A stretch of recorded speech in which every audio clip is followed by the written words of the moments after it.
Tem eletrodoméstico na nossa casa que vai ficando velho ou é trocado e se está em boas condições até dá para vender por um preço menor nessas páginas aí de desapego ou sites de venda. Mas e quando o produto é substituído por outro e o antigo vai ficando em casa, abandonado? Um notebook, um celular quebrado, por exemplo, se não dá para vender e também não dá para usar? Onde descartar esses aparelhos? Isso é o que nós chamamos de lixo eletrônico, como também é conhecido o nome técnico de resíduos de equipamentos elétricos e eletrônicos. E quando não descartados da maneira correta, num lixo comum, causam um baita estrago no meio ambiente. Hoje o nosso convidado vai trazer informações sobre como funciona esse processo e ele é o presidente executivo da Associação Brasileira de Reciclagem de Eletroeletrônicos e Eletrodomésticos, Sérgio Maurício. Sérgio, seja muito bem-vindo ao Giro Ambiental. Primeiramente, muito obrigada por topar nosso convite para essa entrevista. Eu que agradeço, Mariana. Boa tarde. Sérgio, vamos começar do começo. Números para as pessoas de casa saberem o porquê da gente trazer esse tema. Existe um estudo que se chama The Global E-Waste Monitor, que é realizado pela ONU, que apontou que em 2019 foram geradas 53,6 milhões de toneladas só de resíduos eletrônicos no mundo todo, e só 17,4% disso foi coletado e reciclado. Esse relatório também prevê que a quantidade desses resíduos vai atingir 74 milhões de toneladas até 2030. E aí vem aquela pergunta inicial, né, Sérgio? A gente está num momento de retomada da economia, tivemos no mês de março o mês do consumidor, com a Semana do Consumidor, muita gente já voltando a comprar, e aí tem os objetos abandonados em casa, que muita gente descarta incorretamente na hora de fazer essa troca. Quais são os erros mais comuns quando nós trocamos um eletrônico, um aparelho, um eletroeletrônico, um eletrodoméstico, e qual o risco disso para o meio ambiente? Você comentou uma coisa que é uma verdade incontestável, né? As nossas casas têm cada vez mais equipamentos eletroeletrônicos e eletrodomésticos, né? Se nós compararmos a vida do brasileiro há 30, 40 anos, nós tínhamos em casa poucos equipamentos e hoje muito mais equipamentos e com uma taxa de substituição muito mais alta. E aí vem o dilema, o que eu faço com o aparelho antigo se ele é inservível, né? Chegou no final da vida útil, ou porque a tecnologia foi ultrapassada, ou simplesmente porque ele apresenta um defeito, ele quebrou e ele não tem mais nenhum reparo. O lixo é a pior alternativa, né? Quando nós descartamos de maneira inadequada e esse equipamento eletroeletrônico vai parar no lixo, ele acaba contaminando os lixões, reduzindo a vida útil dos aterros sanitários. E pior ainda, se esses equipamentos, se esses produtos são descartados no meio ambiente, como a gente infelizmente ainda vê pelo Brasil, né? Equipamentos que são jogados nos rios, que são jogados em terrenos baldios e que acabam contaminando não só o solo, mas muitas vezes os lençóis freáticos, os mananciais e até o ar, uma vez que alguns desses equipamentos possuem gases, né? Refrigeradores, por exemplo, né? As geladeiras, eles têm gases refrigerantes e que, se desprendidos do equipamento, vão contaminar o nosso ar, o ar que a gente respira. Por isso que é importante buscar uma alternativa para um descarte ambientalmente correto. E é exatamente esse o trabalho da ABRE, né? A Associação Brasileira de Reciclagem de Eletroeletrônicos e Eletrodomésticos, como você comentou, faz o trabalho de implantação desses pontos de recebimento, os pontos de entrega voluntária pelo consumidor. Então, o consumidor, já consciente dessa necessidade, deve buscar no nosso site as informações adequadas para fazer o seu descarte, que é muito simples. Você vai lá no www.abre.org.br, coloca o CEP da sua residência, vai abrir uma lista de materiais que podem ser descartados, você seleciona um material e ela vai trazer uma lista dos pontos de recebimento mais próximos da sua residência. E aí o consumidor tem que se dirigir a um desses pontos e descartar o produto de maneira adequada. A gente costuma pensar, quando a gente fala em elétricos, em eletroeletrônicos, com produtos muito grandes, mas tem objetos do nosso dia a dia que muitas vezes a gente também não sabe o que fazer, né, Sérgio? Cabo de carregador, quem nunca ficou com aquele cabo de carregador quebrado dentro da gaveta por anos? Ou uma pilha usada que não tem destinação, que já não funciona mais, e aí de repente a gente acha que, tudo bem, ir junto aqui nesse lixo comum. Isso tem uma maneira correta de ser descartado? A gente tem que colocar dentro de algum recipiente ou não? Como é que funciona isso, Sérgio? A lista de produtos é imensa e ela continua crescendo a cada dia, né? Todo dia tem produtos novos sendo lançados pelos fabricantes, produtos que trazem melhoria da nossa vida, trazem mais conforto para o nosso dia a dia, mas que, como a gente já comentou, no final da sua vida útil se torna um problema. Fones de ouvido, como esse que eu estou usando agora, né? Comumente o fio parte, a borracha estoura, o microfone não está funcionando, o plug já não está conectando no celular, no computador, e daí um consumidor consciente vai buscar o descarte. Mas muita gente ainda enrola o fio, joga num fundo de gaveta, ou faz ainda pior, né? Joga junto com o lixo. Junto com o lixo, esse material, além de poder contaminar o meio ambiente, ele ainda perde a possibilidade de ter um final muito mais honroso, que é o que nós chamamos de manufatura reversa, mas que é comumente chamado de reciclagem.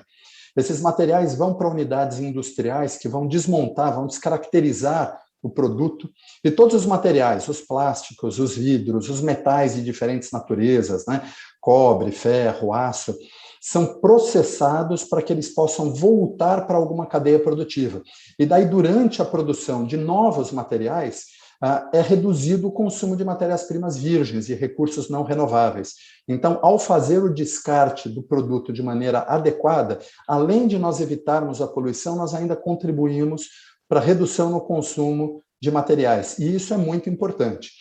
A gente fala de materiais que vão do fone de ouvido ao refrigerador e passam aí por computadores, televisores, aparelhos de som, fogões, batedeira, secador de cabelo, enfim, uma infinidade de produtos, né? A maioria deles não precisa de nenhum acondicionamento especial para que eles possam ser descartados. O que a gente recomenda é que o consumidor não promova a desmontagem, a abertura desses materiais.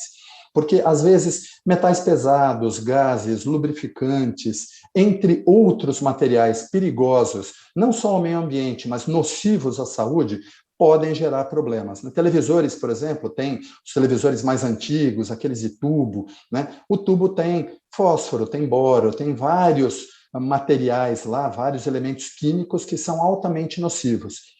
Sem desmontar, não oferecem risco nenhum à saúde, por isso que a gente tem esses produtos na nossa casa sem nenhuma preocupação. O risco é na hora da desmontagem, então a nossa recomendação é, pega o produto intacto, se ele tem chance de quebrar, você pode colocar em algum invólucro, alguma embalagem, mas geralmente não é necessário, procure um desses pontos de entrega voluntária e faça a acomodação do material. A partir de lá, nós fazemos a remoção com um transporte especializado e levamos esses produtos para que eles tenham esse final mais honroso. É importante você mencionar, né, Sérgio, que poucas pessoas acabam, ou muitas pessoas acabam não tendo essa consciência na hora de fazer o descarte, né? E muita gente faz o descarte incorreto achando que está fazendo correto. Por isso que nós, enquanto jornalistas, quando a gente circula com as nossas viaturas, a gente vê muito material como micro-ondas, geladeiras também velhas, dentro de caçambas, ou em ecopontos que não são para esse tipo de destinação, são para outros materiais, como recicláveis, por exemplo. Ou seja, a pessoa, ela está se sentindo bem. Ai, que bom, fiz o descarte. Não, tá errado ainda, né? Exatamente, Mariana. O descarte tem que ser no local correto, né? As caçambas, que muitas vezes são destinadas para resíduos da construção civil, são destinadas para esses resíduos e não para eletroeletrônicos, né? Muitos consumidores também acabam acreditando que a melhor forma é deixar o produto na calçada, na frente das suas casas, porque alguém vai acabar retirando esse produto e dando a destinação final. E aí existe um engano também, porque muitas vezes esses produtos são recolhidos por pessoas que não têm a capacitação técnica para fazer a desmontagem. Então, além de você ter o risco ambiental, você pode colocar em risco essas pessoas que, na tentativa de aproveitar um ou outro elemento, colocam a sua vida em risco também. Por isso que é importante essa conscientização, e por isso, Mariana, que eu fico muito satisfeito aí de participar do programa de vocês, que leva essa informação ao conhecimento do cidadão brasileiro, do consumidor, para que ele saiba como fazer na hora de descartar um produto. Não, sem dúvida. Para a gente também é muito importante estar falando sobre isso, porque nós também somos consumidores, nós comunicadores também temos o nosso lar com as nossas casas, E o que a gente está vivendo agora é um momento que a gente pode chamar de quase fim da pandemia, mas que depois de 2 anos a gente pode afirmar que as pessoas passaram mais tempo em casa reparando naquilo que precisava ser trocado, né, Sérgio? A gente passou mais tempo em casa e passou a prestar atenção assim, isso aqui não tá legal, vou comprar. E aí começou também a ansiedade do cartão de crédito, né? Já arrumamos outro problema, né, Sérgio? Então, Sem esse dúvida. lixo domiciliar, não só de recicláveis, de orgânicos, mas também de eletrônicos, aumentou, né? A associação chegou a presenciar isso durante esse tempo? Qual foi o perfil do consumidor nesse momento pandêmico?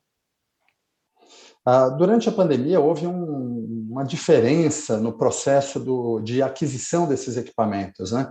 Eu acho que se, por um lado, o consumidor passou a ficar muito mais tempo dentro de casa e algumas necessidades se tornaram mais visíveis, né? Quer dizer, alguns equipamentos que eles precisavam para promover o melhor conforto durante esse período que nós ficamos mais reclusos. Por outro lado, a crise econômica, que também assolou o nosso país, assim como o mundo todo, também fez com que parte do consumo fosse freado. Então, houve efetivamente uma mudança no perfil de consumo.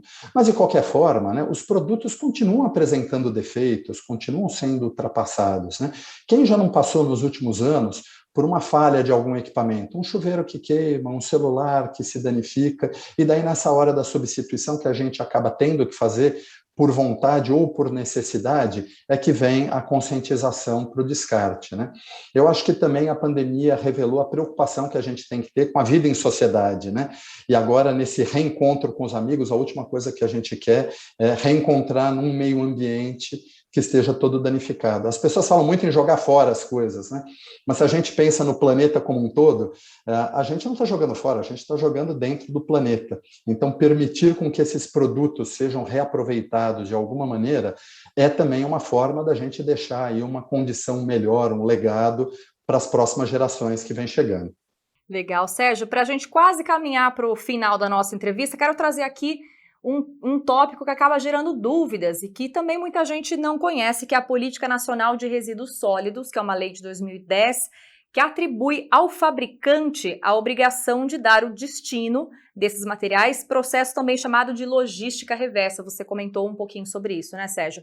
Ou seja, cabe aos proprietários desses equipamentos entregá-los para que possam ser corretamente descartados e reciclados. E aí, em 2020, veio um decreto normatizando esse sistema aqui no Brasil e definindo que cada cidade que tem serviços de logística reversa instalasse um ponto de coleta a cada 25 mil habitantes. Como é que é isso, Sérgio? A gente fica meio confuso também. O que é a logística reversa? De quem que é a responsabilidade de tudo isso? Eu sempre digo que logística reversa é um termo técnico e bastante bonito, mas para revelar um processo que é muito simples, é de fazer retornar os materiais para que eles possam ser reaproveitados. Exatamente o que a gente já conversou há pouco, né? Qualquer material eletroeletrônico tem na sua composição materiais como plástico, metais, vidros, né, que podem ser reaproveitados. Realmente, o decreto 10.240, que foi publicado em fevereiro de 2020, regulamentou e estabeleceu metas para que os fabricantes e distribuidores de produtos eletroeletrônicos, né, recolham e façam a destinação final desses produtos. Mas ele estabelece também responsabilidade por todos aqueles participantes dessa cadeia de distribuição. Então, também os atacadistas, os comerciantes, os revendedores, assim como os consumidores. A logística reversa não acontece se não houver a iniciativa do consumidor em buscar essa destinação final. A ABRE, por exemplo, é uma associação sem fins lucrativos, sem fins econômicos, que representa 54 empresas que estão no Brasil produzindo, distribuindo, importando produtos eletroeletrônicos. São os principais fabricantes presentes no nosso mercado. E eles custeiam esse processo para que nós façamos o transporte, a consolidação, a segregação dos produtos e, finalmente, essa descaracterização que permite a reciclagem. Mas sem a participação do consumidor, nada disso acontece, né? O consumidor tem que pegar aquele produto que está na gaveta, que está no fundo do armário, que de alguma forma ele não vai utilizar mais e que não tem mais serventia, e busque um ponto para o descarte.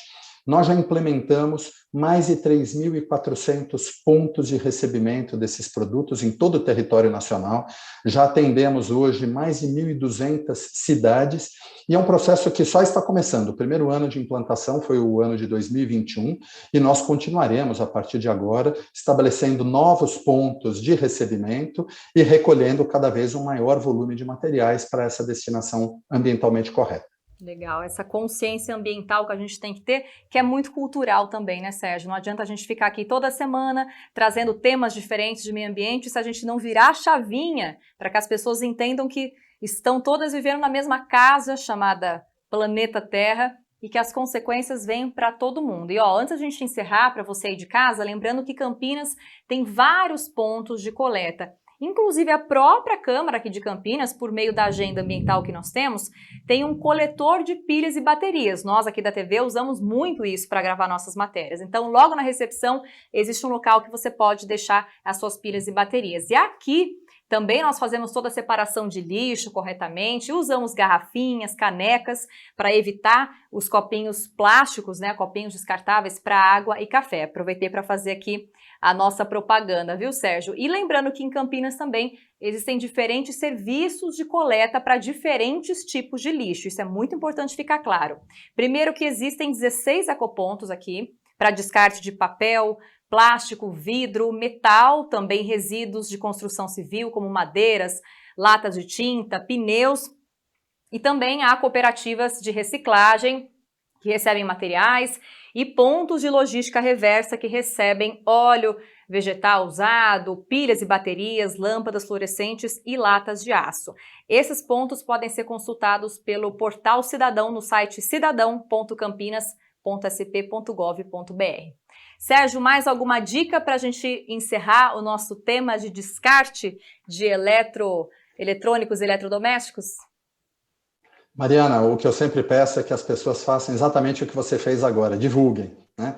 Muita gente me procura e fala, olha, que propósito bacana nessa atividade que a Abre desenvolve, né? O que eu posso fazer? Eu falo, bom, primeiro descarte os seus produtos de maneira consciente.